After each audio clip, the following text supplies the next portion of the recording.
तरकारी पकाउने व्यवस्था गर्न गइरहेको छु म। अब यो कटहरलाई कसरी पकाइन्छ हेर्दै जानु होला तपाईले। मैले काटेर तयार बनाएर राखेको छु यहाँ यतातिर तयार छ। यहाँ प्याज छ, अलिकति टमाटर काटेको छु मैले। 3टा सानसाना प्याज काटेको छु।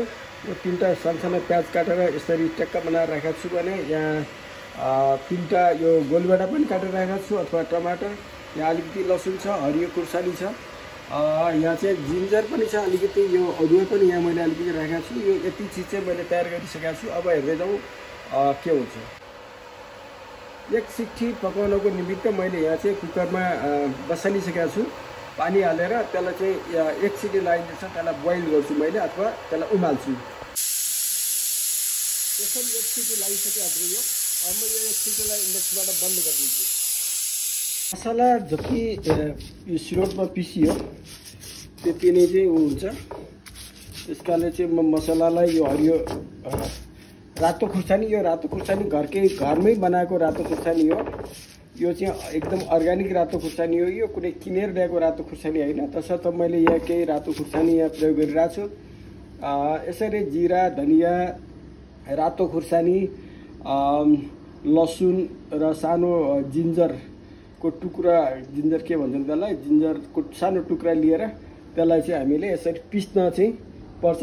यसरी पिस्दा नि यसको टेस्ट अति नै राम्रो हुन्छ। एकदमै मसिनो बनाएर पिस्ने पनि होइन, यसलाई ठिक्क बनाएर पिस्ने हो। किनभने साह्रै मसिनो बनायो भने त घोलमिल हुन्छ र यति स्वास्थ्यलाई साह्रै नराम्रो असर पनि गर्न सक्छ।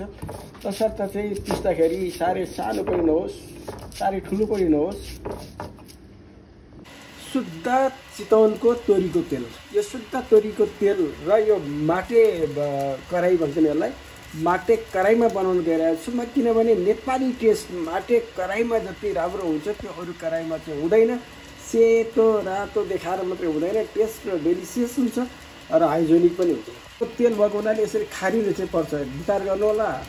खारिएन भने त्यो तोरीको अर्कै गन्ध आउन सक्छ। तसर्थ यसलाई अलिकति खारम तोरीको तेललाई हाम्रो करिब तयार भइसकेको छ। मसलामा हाल्ने पानीको पनि विशेष ध्यान राखौँ। यो नलबाट होइन, एक कुवाको पानी नै हामीले प्रयोग गरौँ होइन।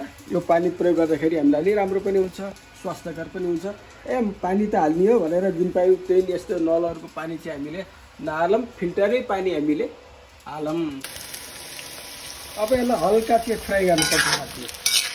यहाँ हल्का फ्राई गरेर छु मैले। यसलाई चाहिँ त्यति राख्ने भने तेलमा चाहिँ हल्का फ्राई चाहिँ गर्नै पर्छ यसरी। ल हल्का यसमा सोते फ्राई पनि भनिदिए, डिप फ्राई गर्ने होइन, तर चाहिँ सोते फ्राई गर्नुपर्छ। यसरी यसलाई चाहिँ फ्राई गर्ने। अब हाम्रो प्याज ब्राउन कलर भइसकेको छ है। अब त्यहाँ यसरी मसला हालेर त्यो ब्राउन कलरमा यसरी हामीले मसलालाई मिक्स गरिन्छ। यसमा सबै छ, नुन छ, खुर्सानी छ, बेसार छ, सबै मसलाहरू छ यसमा, जिराहरू छ, सबै कुरा छ। यो यसरी चाहिँ यसलाई ट्याक्क लगाएर यसरी फ्राई गरिदिनु। त्यो अहिले राम्रो छ है। यसरी यो डर चाहिँ बन्द हुँदैन है। यसरी राम्रो टुक्क लगाएर यसलाई चाहिँ यसरी मसलालाई पकाउनु पर्यो। मसला पाकिसकेको छ। अब हामी यसमा हाल्छौँ टमाटर। ल्याएर आहा ल्याउनुहोस् त कति राम्रो खुसबु आइरहेको छ, सुगन्ध। आहा क्या राम्रो सुगन्ध आइरहेको छ, कति मिठो सुगन्ध आइरहेको छ। ल्याउनुहोस् है, हेर्दै जानु हामीले। अब यसरी च्याक्क लगाएर यसरी यसलाई यो विचार गर्नुहोस् के हो भनेदेखि यो मसला बनाइदियो, यो फ्लेम छ यो चाहिँ कम लगाउनुहोस् है। यसलाई साह्रै कम पनि गर्ने होइन, साह्रै स्लो पनि एकदम कम गर्ने होइन, यतिको चाहिँ राख्नुपर्छ। यो मिडियम भनौँ यसलाई। यो किनभने यो ठिक्क छ यो फ्लेम। अब यसलाई चाहिँ हामीले यसरी पकाउने गर्छौँ। यो मसलालाई राम्रोसँग पकाउँ।